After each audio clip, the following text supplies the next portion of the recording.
Welcome to పైనుంచి సూర్యుడు బులెటిన్ల ముందుగా హెడ్లైన్స్. పాకిస్తాన్ కు IMF నిధులు అందిస్తోంది రక్షణ మంత్రి రాజ్నాథ్ సింగ్.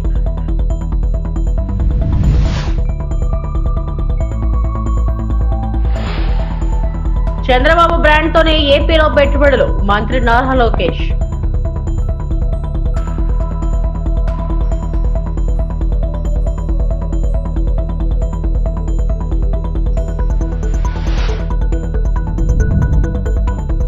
తిరుమల శ్రీవారికి బంగారు కటి వరద హస్తాల విరాళం.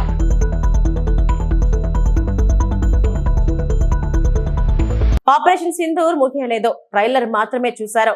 పాక్ తీరు మార్చుకోకపోతే సినిమా చూపిస్తామంటూ కేంద్ర రక్షణ శాఖ మంత్రి రాజ్నాథ్ సింగ్ హెచ్చరికలు జారీ చేశారు. శుక్రవారం గుజరాత్ లోని భుజ్ ఎయిర్ బేస్ లో ఆపరేషన్ సింధూర్ లో పాల్గొన్న ఎయిర్ వారియర్స్ తో రాజ్నాథ్ భేటీ అయ్యారు. ఆపరేషన్ సింధూర్ లో పాల్గొన్న ఎయిర్ వారియర్స్ పై ప్రశంసల వర్షం కురిపించారు.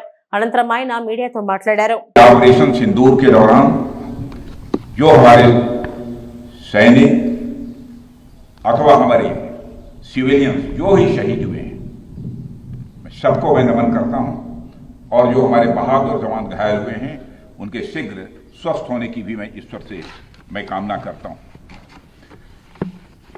आप जानते हैं कि हमारे देश की मजबूत भुजा भुज में आप सबके बीच आकर मुझे स्वाभाविक रूप से गौरव की अनुभूति हो रही है और यह भुज 1965 में पाकिस्तान के खिलाफ हमारी जीत का भी साक्षी रहा है और यह भुज 1971 में पाकिस्तान के खिलाफ हमारी जीत का भी यह साक्षी रहा है और आज एक बार फिर यह भुज पाकिस्तान के खिलाफ हमारी जीत का साक्षी बना है। इसकी मिट्टी में देशभक्त की खुशबू है और यहाँ के जवानों में भारत की सुरक्षा का एक अडिग संकल्प भी है। मैं आप सभी एयर वॉरियर्स, समस्त आर्म्ड फोर्सेस और अपने BSF के सभी जाबाजों का यहाँ पुनः अभिनंदन करता हूँ।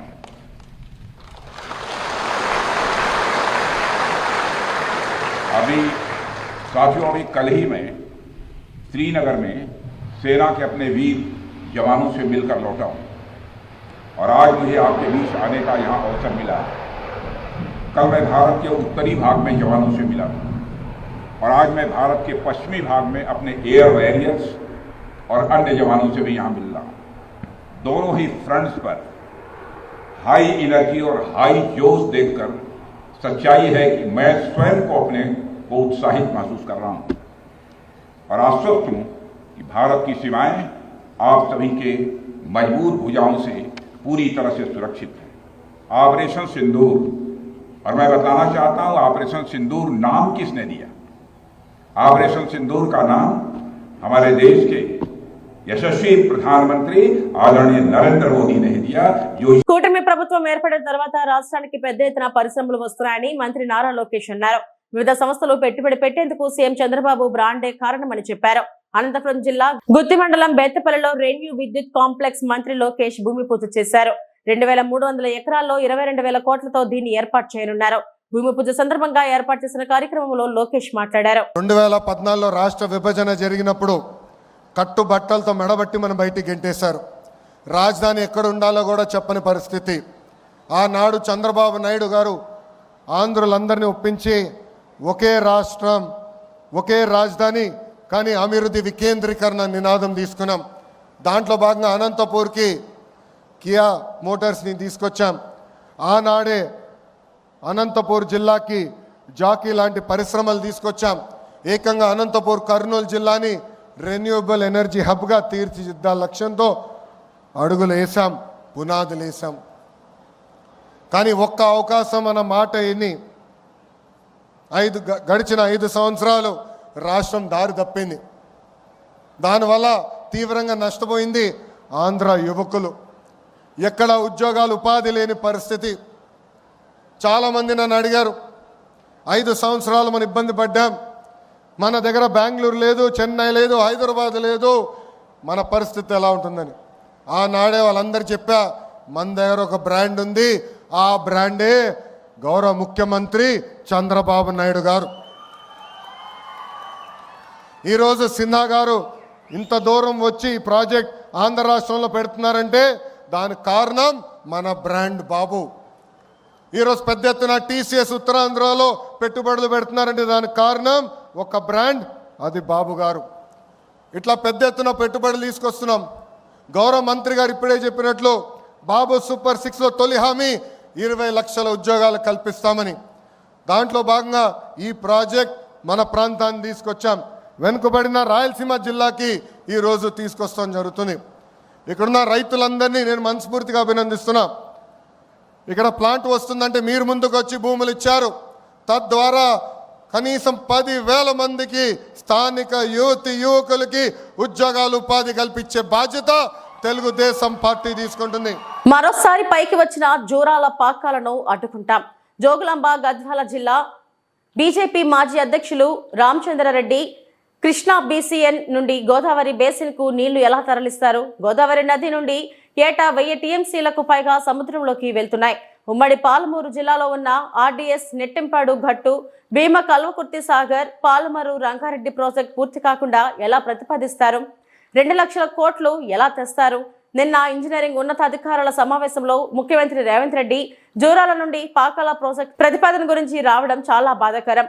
ఉమ్మడి జిల్లాలో దశాబ్దాల కాలం నుండి పెండింగ్ లో ప్రాజెక్టులను పక్కన పెట్టి పాకాలకు అతి సమీపంలో గోదావరి నది నుండి కాకుండా 400 km దూరంలో ఉన్న పాకాలకు నీళ్లు తరలిస్తామంటే జిల్లా ప్రజలు ఊరుకోరు అని 2014 ఈ ప్రతిపాదన వస్తే ఉమ్మడి జిల్లాలో అన్ని నియోజకవర్గాల్లో పెద్ద ఎత్తున ఉద్యమం చేస్తామని, ముందు ఆర్టీఎస్ చివరి ఆయకట్టు వరకు నెట్టెంపాడు పూర్తిగట్టు ప్రాజెక్ట్ పూర్తి, భీమా కోయల్ సాగర్ కల్వకుర్తి, పాలమరు రంగారెడ్డి ప్రాజెక్టులు వెంటనే పూర్తి చేయాలని అన్నారు. నిన్న ముఖ్యమంత్రి రేవంత్ రెడ్డి గారు ఇంజనీరింగ్ ఉన్నతాధికారుల సమావేశంలో ప్రస్తావిస్తూ జూరాల నుంచి పాకాల వరకు తీసుకుపోతా అంటున్నాడు నీళ్ళని. మరి 2013-14లోనే అటువంటి ప్రతిపాదన వస్తే పెద్ద ఎత్తున ఉద్యమం చేసి పాలమూరులో ఉన్నటువంటి అన్ని నియోజకవర్గ కేంద్రాల్లో ఉద్యమం చేసి ఆ ప్రాజెక్టును ఆపినాం. మళ్లీ ఈ రోజు ఆ ప్రాజెక్టును తెర మీద తేవడం ఖచ్చితంగా భారతీయ జనతా పార్టీ తరఫున ఖండిస్తున్నాం. ఎందుకంటే జూరాల పాకాల అంటే 400 కిలోమీటర్ల దూరం. దాని ప్రాజెక్టు కాస్ట్ 2014లోనే 1,00,000 కోట్ల పైగా. ఈ రోజు 2 లక్షల కోట్ల పైగా ఉంటుంది. మా డిమాండ్ ఒకటే, జూరాల పక్కన ఉన్నటువంటి ఆర్డీఎస్ దాదాపు 60 సంవత్సరాల నుంచి నీళ్లు చివరి ఆయకట్టు వరకు లేవని మొత్తుకుంటున్నాం. రైతులు గాని ప్రజలు గాని అందరూ మొత్తుకుంటున్నారు. దాన్ని పక్కన పెట్టి అదేవిధంగా జూరాల పాకి ఉన్నటువంటి నెట్టెంపాడు 99 గాని 104 గాని 107 ప్యాకెట్లు ఇంతవరకు పూర్తి కాలేదు. దాన్ని పక్కన పెట్టి జూరాల నుంచి పాకాలు తీసుకుపోతున్నాం. అదేవిధంగా ఉమ్మడి పాలమూరు జిల్లాలో ఉన్నటువంటి భీమ గాని కల్వకుర్తి గాని కోయిలసార్ గాని వీటన్నింటినీ పక్కన పెట్టి అవి పూర్తి కాలేదు. అవి కూడా దశాబ్దాల నుంచి పెండింగ్ లే ఉన్నాయి. వాటిని పక్క పెట్టి జూరాల పాకాల అనేది ఖచ్చితంగా అడ్డుకుంటున్నాం. ఆ ప్రాజెక్టు చాలా కాస్ట్, దాని నుంచి ఉపయోగం లేదు. దాన్ని 2 లక్షల కోట్లు అవుతుంది. వాస్తవంగా రేవంత్ రెడ్డి గారు మొన్న విలేకరుల సమావేశంలో ఏమన్నా అంటే తెలంగాణ నుంచి ఢిల్లీకి పోతే చెప్పులు ఎత్తుకోవతలు వచ్చినారని మీరే అన్నారు. మళ్ళీ డబ్బులు అడగడానికి పోతే చెప్పులు ఎత్తుకోవతలు అన్నారు. మళ్ళీ 2 లక్షల కోట్లు ఏ విధంగా తెస్తారు? ఇది ప్రజలను దెబ్బపెట్టడానికే. ఇది ఖచ్చితంగా భారతీయ జనతా పార్టీ తరఫున తీవ్రంగా ఖండిస్తున్నాం. జూరాల తుంగభద్ర జూరాల నుంచి వచ్చే ప్రతి నీళ్లు మన ప్రాంతంలో ఉన్నటువంటి పాలమూరు జిల్లాలో ఉన్నటువంటి నీళ్లు మొత్తం పాలమూరు జిల్లాకు కావాలి. వాటి తర్వాత మిగతా ఆలోచన చేయాలి. ఇక్కడ ఉన్నటువంటి పెండింగ్ ప్రాజెక్టులు వెంటనే పూర్తి చేయాలని భారతీయ జనతా పార్టీ తరఫున డిమాండ్ చేస్తున్నాం. తిరుమల శ్రీవారి దర్శనం నకిలీ టికెట్లతో మోసం చేశారు.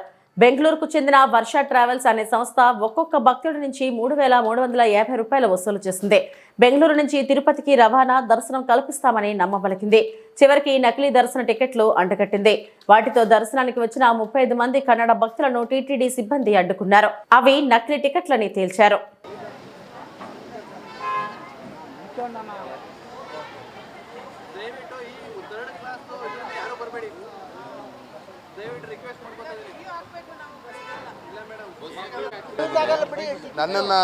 ನಾನು ಹಿಂಗೆ ಒಂದು ತಿರುಪತಿಗೆ ಹೋಗಬೇಕು ಅಂತ ಹೇಳಿ ಪ್ಯಾಕೇಜ್ಗೆ ಅಂತ ನೋಡಿದಾಗ ಗೂಗಲಲ್ಲಿ ಸರ್ಚ್ ಮಾಡಿದಾಗ ಬಾಲಾಜಿ ಟ್ರಾವೆಲ್ಸ್ ಅನ್ನೋದೊಂದು ಗೂಗಲಲ್ಲಿ ಸರ್ಚ್ ಮಾಡಿ ಬಂತು. ಅದರಲ್ಲಿ ಒಬ್ಬರು ಫೋನ್ ಮಾಡಿಬಿಟ್ಟು ನನಗೆ ನೀವು ಬಾಲಾಜಿ ದರ್ಶನ ನಿಮಗೆ 3 ಅವರಲ್ಲಿ ಮಾಡಿಕೊಡ್ತೀವಿ, ಮಲ್ಟಿ ಆಕ್ಸೆಲ್ ಬಸ್ಸು, ಅದರಲ್ಲಿ ನಿಮಗೆ ವಿತ್ ಸ್ಲೀಪರು AC ಬಸ್ಸು ಅಂತ ಹೇಳ್ಬಿಟ್ಟು 3,350 ರೂಪಾಯಿ ದುಡ್ಡು ಇಸ್ಕೊಂಡ್ರು. ಅಲ್ಲಿ ಬೆಂಗಳೂರಿಗೆ ಬರೋ ತನಕ ನನಗೆ ಬರೀ ಮೆಸೇಜ್ ಅಷ್ಟೇ ಬಂದಿದ್ದು. ಬೆಂಗಳೂರು ಆನಂದರಾವ್ ಸರ್ಕಲಲ್ಲಿ ಪಿಕಪ್ ಮಾಡ್ಕೊಂಡಾಗ ನನ್ನ ಈ ಟಿಕೆಟ್ ಕೊಟ್ಟರು. ಈ ಟಿಕೆಟ್ ಕೊಟ್ಬಿಟ್ಟು ಇದರಲ್ಲಿ ಉಚಿತ ಧರ್ಮ ದರ್ಶನ ಅಂತ ಹೇಳಿದರು.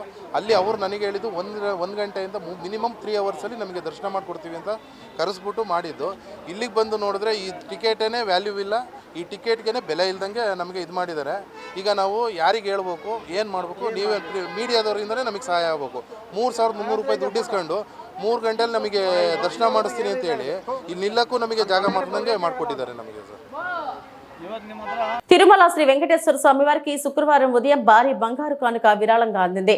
కలకత్తాకు చెందిన శ్రీ సంజీవ్ గోయంకా 3.63 కోట్ల విలువైన 5.267 కేజీల బంగారంతో వజ్రాలు రత్నాలతో పొదిగిన ఘటి వరద హస్తాలను చేయించి స్వామివారికి సమర్పించారు. ఈ మేరకు తిరుమలలోని రంగనాయకుల మండపంలో టీటీడీ అదనపు ఈవో సిహెచ్ వెంకయ్య చౌదరికి ఆభరణాలను అందజేశారు. ఈ కార్యక్రమంలో శ్రీవారి ఆలయ deputy EO Lokanatham, incharge Gururaju Swamy తదితరులు పాల్గొన్నారు.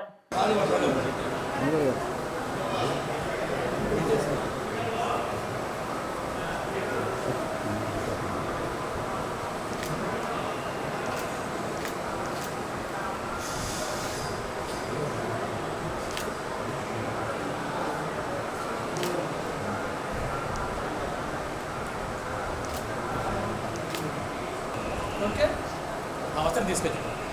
అది ఇప్పుడు ఎవరు పట్టుకోవాలి? మనకి వాళ్ళు తీసుకొచ్చేస్తారు. లైన్ వచ్చేసి వాళ్ళు తీసుకొచ్చేస్తారు. దాంట్లో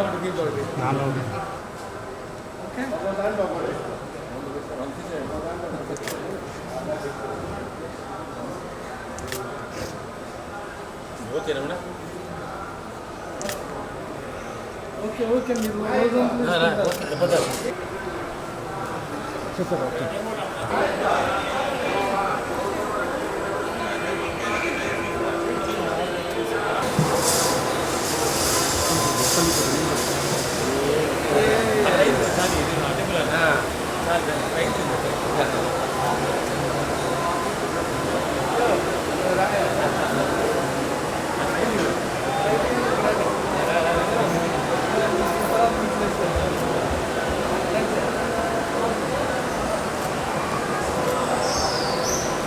హలో ట్యాంక్ బండ్, మనం సైతం దేశం కోసం తిరంగ యాత్ర. ఇటీవల జమ్మూ కాశ్మీర్లోని పెహల్గామ్ లో జరిగిన పాకిస్తాన్ ప్రేరేపిత ఉగ్రవాదుల దాష్టికానికి బదులుగా భారత ప్రధాని శ్రీ నరేంద్ర మోడీ నాయకత్వంలో ఆపరేషన్ సింధూర్ ద్వారా పాకిస్తాన్ లోని ఉగ్రవాద శిబిరాలు, సైనిక వైమానిక స్థావరాలను భారీగా దెబ్బతీసి భారత్ ప్రపంచ దేశాలు నివ్వెరపోయే విధంగా పూర్తి ఆధిపత్యాన్ని చాటిన సందర్భంగా త్రివిధ దళాల గౌరవార్థం ఆపరేషన్ సింధూర్ విజయాన్ని పురస్కరించుకొని మేడ్చల్ రూరల్ జిల్లాలోని వివిధ మండలాల మున్సిపాలిటీల కార్పొరేషన్లో కుల మత రాజకీయ పార్టీలకు అతీతంగా మన భారత పౌరులు ప్రతి ఒక్కరూ అధిక సంఖ్యలో పాల్గొని మనం సైతం దేశం కోసం కార్యక్రమాన్ని విజయవంతం చేయగలరని మనవి. 17వ తేదీ సాయంత్రం 5 గంటలకు ట్యాంక్ బండ్, అంబేద్కర్ స్టాచ్యూ నుండి వివేకానంద స్వామి స్టాచ్యూ వరకు కార్యక్రమాన్ని విజయవంతం చేయగలరని మనవి. పాకిస్తాన్ మీద చేయాలని కూడా అనుకున్నారు, కానీ ఒక్క నిర్దోషి కూడా శిక్ష పడకూడదు. కొంతమంది దోషులు తప్పించుకున్నా సరే నిర్దోషి మాత్రము శిక్షించబడకూడదు అనే మన ప్రధాని గారి ఉద్దేశం మేరకు ఎక్కడైతే ఉగ్రవాదులు ఉన్నారో వాళ్ళని మాత్రమే టార్గెట్ చేస్తూ వాళ్ళని మాత్రమే నిర్మూలించారు. ఇది ఆపరేషన్ సింధూర్ సక్సెస్ అయిన సందర్భంగా త్రివిధ దళాలకు మేము సెల్యూట్ చేస్తున్నాం. వారికి మద్దతుగా మేము తిరంగా ర్యాలీని చేపట్టాము. ట్యాంక్ బండ్లో మే 17 శనివారం సాయంత్రం 5 గంటలకు మేమందరం కలిసి పార్టీలకు అతీతంగా తిరంగా ర్యాలీ జరుపుకుంటున్నాము. దానికి మీరు కూడా విచ్చేసి ర్యాలీని విజయవంతం చేయాలని కోరుకుంటున్నాను. జై హింద్, జై భారత్. తెలంగాణ ఆడబిడ్డలను బానిసలుగా చూస్తారా? బీజేపీ మహిళా మోర్చా విదేశీ సుందరీమణుల కాళ్లను తెలంగాణ ఆడబిడ్డలతో కడిగించడాన్ని బీజేపీ తెలంగాణ రాష్ట్ర మహిళా మోర్చా అధ్యక్షురాలు శిల్పారెడ్డి తీవ్రంగా ఖండించారు. తెలంగాణ ఆడబిడ్డలతో విదేశీ అందగత్తల కాళ్లను కడిగించడం అవమానకరమని, తెలంగాణ ఆడబిడ్డల ఆత్మగౌరవాన్ని దెబ్బతీయడమే అని అన్నారు. మన ఆడబిడ్డలను బానిసలుగా చూస్తారని ప్రశ్నించారు. సాంప్రదాయాలను గౌరవించాలి తప్ప అవమానించడం సరికాదని, రాష్ట్ర ప్రభుత్వం తక్షణమే క్షమాపణ చెప్పి బాధ్యులపై చర్యలు తీసుకోవాలని డిమాండ్ చేశారు. జై శ్రీరామ్. కాంగ్రెస్ ప్రభుత్వం మిస్ వరల్డ్ పోటీలో భాగంగా నిన్న రామప్ప దేవాలయాన్ని సందర్శించడానికి వెళ్లిన విదేశీ అందగెత్త కాళ్ళని మన తెలంగాణ ఆడబిడ్డలైన దళిత మరియు గిరిజన ఆడబిడ్డలతోని వారి కాళ్ళని కడిగించడాన్ని భారతీయ జనతా పార్టీ మహిళా మోర్చా తీవ్రంగా ఖండిస్తుంది. స్త్రీలను పూజించే ఈ భూమి పైన మన స్త్రీలని మనమే అగౌరవపరుచుకునే విధంగా విదేశీ మహిళల్ని కాళ్ళు గడిగించడము ఇదెక్కడ సంప్రదాయం, ఇదెక్కడ సంస్కృతి? ప్రపంచానికి తెలంగాణని పరిచయం చేయాలి అంటే బోనాలను చూపియండి, బతుకమ్మని చూపియండి, కాళ్ళు ఎలా కడుక్కోవడమో చూపియండి. కానీ మన మహిళల ఆత్మగౌరవాన్ని విదేశీయుల ముందు తాకట్టు పెట్టే హక్కు మీకు ఎవరిచ్చారు? మొదటి నుంచి మహిళల అంటే చులకన భావన ఉన్న కాంగ్రెస్ ప్రభుత్వము మొదటి నుంచి కూడా విదేశీయులకి బానిసగా ఉన్నారు, ఇప్పటికీ కూడా బానిసగానే వ్యవహరిస్తున్నారు. దానికి నిదర్శనంగా ఈరోజు మహిళల్ని ముందు పెట్టి ఏదైతే ఈ చర్యలకు పాల్పడారో అది చాలా దురదృష్టకరమైన విషయం.